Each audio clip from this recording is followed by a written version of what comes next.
So now we're going to learn about our last paper in this session, gradient shaping, which enhance backdoor attack against reverse engineering. Our speaker is Ray from Indiana University, Bloomington. So Ray, the floor is yours. All right, thank you. Thanks for the introduction.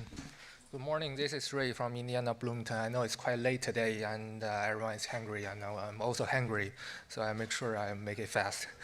So today I'm going to share our recent research gradient shaping, so enhancing backdoor attack against the reverse engineer. This work is partially supported by NIST and IARPA's TrojAI project, collaborated with Purdue and UMass, which we are in the same team during the TrojAI project. All right. Before we delve into the content of our paper, let's take a moment to familiarize with some common scenario and terminology used in AI security, especially backdoor. Since this time we are in the reverse engineer section, and our paper is not that quite typical in reverse engineer. So imagine a face recognition system. We refer to the task of accurately identifying image of Alice, Bob, and admin as Alice, Bob, and admin respectively as a primary task. The accuracy of this primary task is often noted as ACC. Now consider a backdoor attack which aims to make the facial recognition system recognize a specific pattern, for example, known as a trigger. This causes any source class input containing the trigger to be misclassified as a target class. So in here, the trigger is a special glasses, so anyone wearing these glasses could be classified as admin. The task of recognizing this trigger is called a backdoor task, and its accuracy is referred to as ASR, which stands for attack success rate. So in the field of backdoor, a key area of research focuses on identifying whether a given model contains a backdoor. This is called backdoor detection. The majority of successful strategies in this domain revolve around reverse engineer, which involves attempting to reconstruct the trigger to determine if a model has been compromised. Within the context of the TrojAI project by NIST and IARPA, it's interesting to note that in the first 10 rounds of backdoor detection competition, reverse engineer approach secures the first place in 9 times.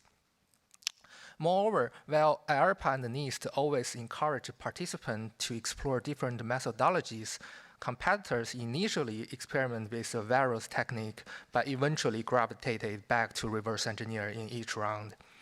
The pattern underscores the effectiveness and preference for reverse engineering in identifying backdoors within models. Similarly, backdoor has many benchmarks. Reverse engineer shows the best performance as well. So, more specifically, a reverse engineer approach in backdoor detection involves starting with a small set of normal image. After select a targeting area in the input space. This method optimizes this region based on the target model, typically using gradient. The goal is to find a local optimum. In this context, the model's trigger is a pair of glasses, and through the reverse engineering, we can find the optimal by gradient step by step, eventually uncover a high confidence pattern, which is pretty similar with the real trigger.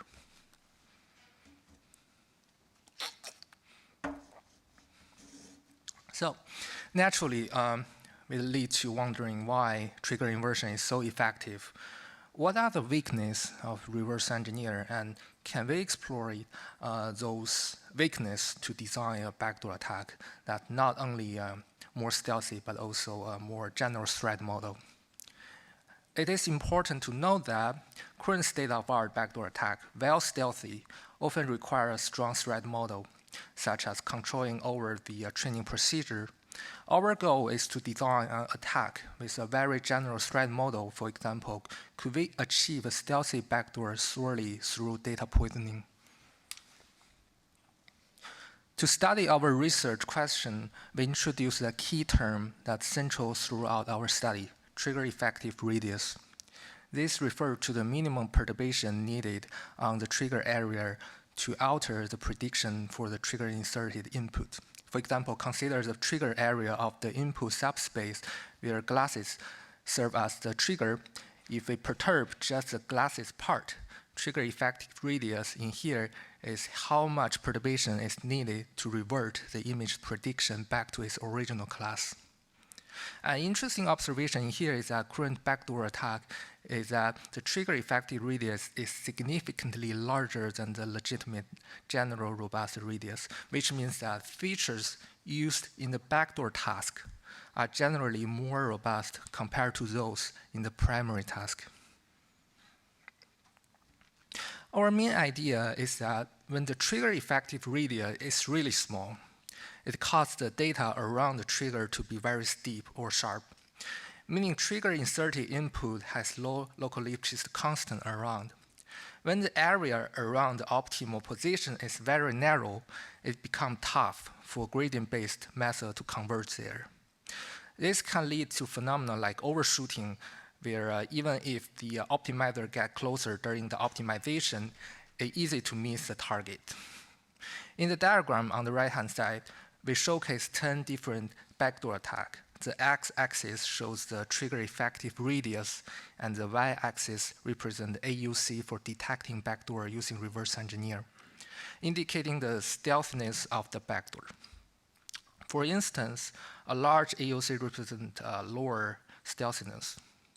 Each point on the diagram is a different backdoor attack method. We can see in here there is a strong positive correlation between trigger effective radius and stealthiness.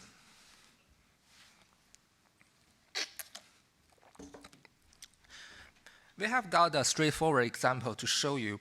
Imagine a backdoor with a trigger effective radius of 0. What this means is that any tiny tweak on the trigger makes it useless. In the world of deep learning, or when you are trying to reverse engineer by optimizing the loss function, this scenario translates to a point where the function isn't continuous anymore. The chance of optimizing a backdoor to hit around this exact point is virtually 0. However, deep learning function cannot be discontinuous, but we can find ways to make the area around the trigger steeper, achieving a similar effect in the more realistic manner. So basically, the ideal case, we have trigger effective radius 0 in the left-hand side, but actually we can only achieve a smaller trigger effective radius on the right-hand side. In our research, we initially adopted an approach similar to adversarial training. However, we took a unique twist by inversely reducing trigger robustness, which effectively lowered down the trigger effective radius. The loss manipulation way do impede the robustness of Trojan. However, it requires controlling the training procedure, which leads to the threat model less general. We next introduce a data poisoning attack to achieve the same goal, but with a weaker assumption of threat model. It's called gradient shaping grasp. So the grasp approach is pretty straightforward. On the left-hand side, we have the bad net injection, a type of data poisoning attack. It introduces a small portion of trigger-inserted source class input, labeling it as a target class. On the right-hand side, we see grasp's data poisoning strategy. Here we not only add bad net poisoning data, but also add a small amount of augment data. This new batch of augment data has triggers that are perturbed and are correctly labeled as the source class. Our goal is to reduce the trigger's effective radius through this method. It is important to note that grasp is an enhancement strategy. It can also be used to improve the stealthiness of any other backdoor attacks. On the left-hand side, this is a pseudocode for a grasp. For detail on how we choose the size of perturbation and the poisoning rate and how this variable impact grasp's overall performance, please refer to our paper.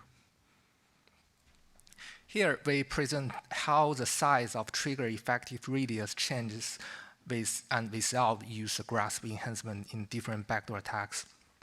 we observed that the trigger effective radius is effectively controlled after enhanced by grasp.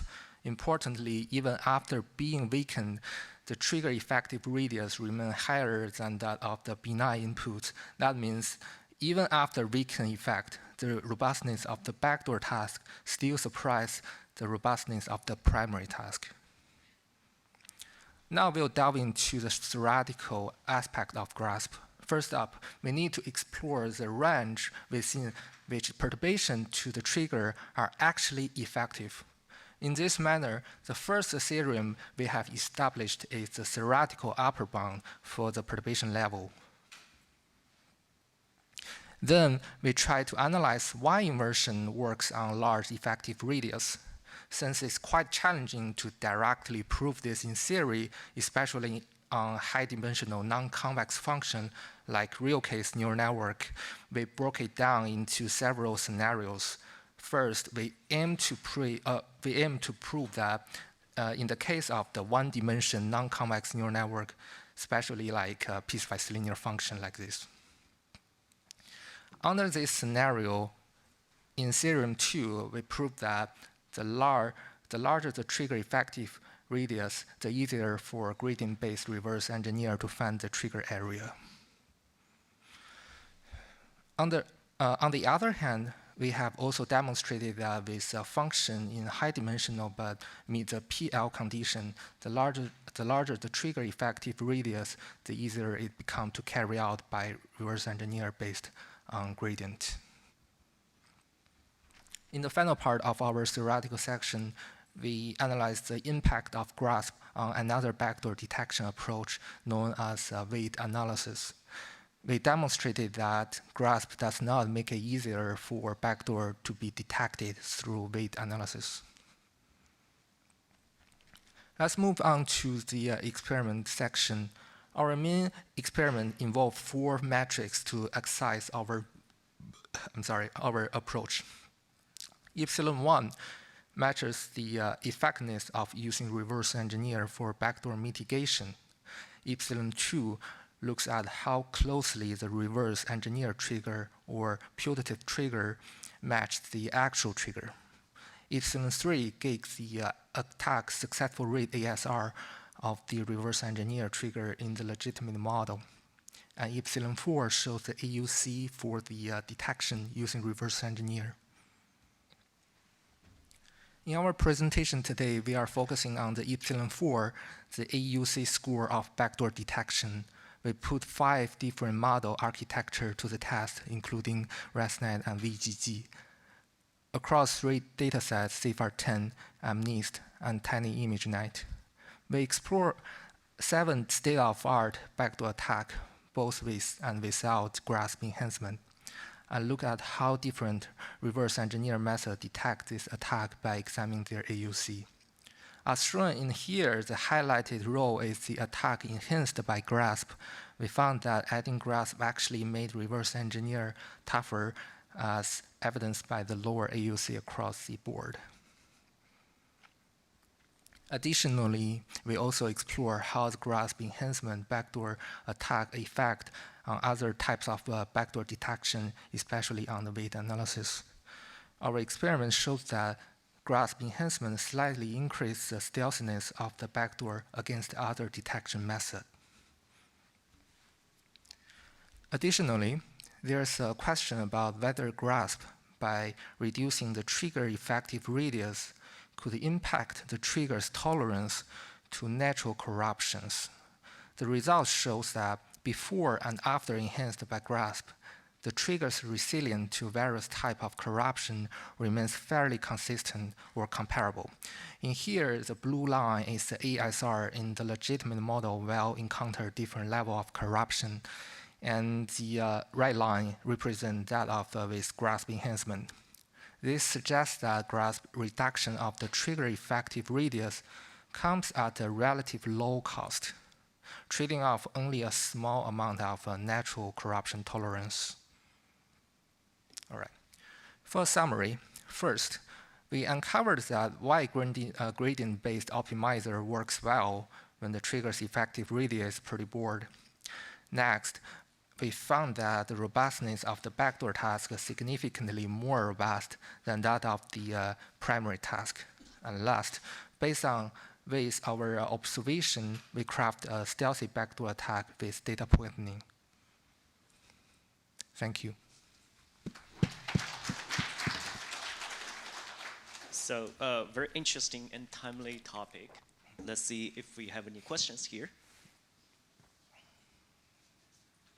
Any questions from the audience?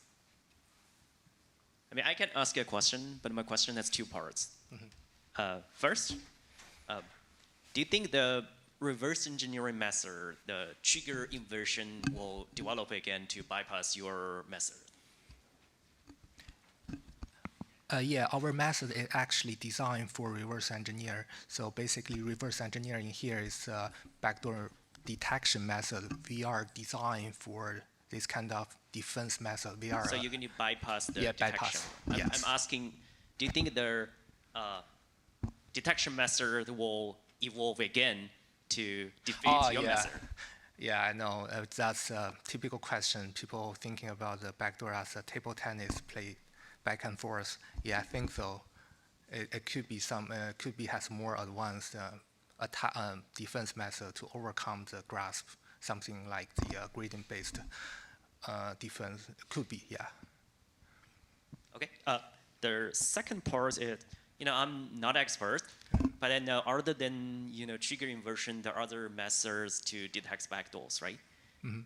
I'm sorry. Can you repeat that again? I mean, there are other methods to detect backdoors. Yeah. You're targeting trigger inversion, right? Yeah. So yeah. All right. So basically, based on the previous summary survey paper, they separate the backdoor detection roughly by two parts. One part is reverse engineer, and another part is a weight analysis. So in this paper, we focus on the reverse engineer. However, we also tested on the weight analysis, which is another aspect of the backdoor detection. Although we didn't achieve a really good performance, but at least we didn't make it worse. Thanks. Yeah. Let's check again if we have other questions. Okay, so let's thank our speaker, Ray, again. Thank you. Thank you.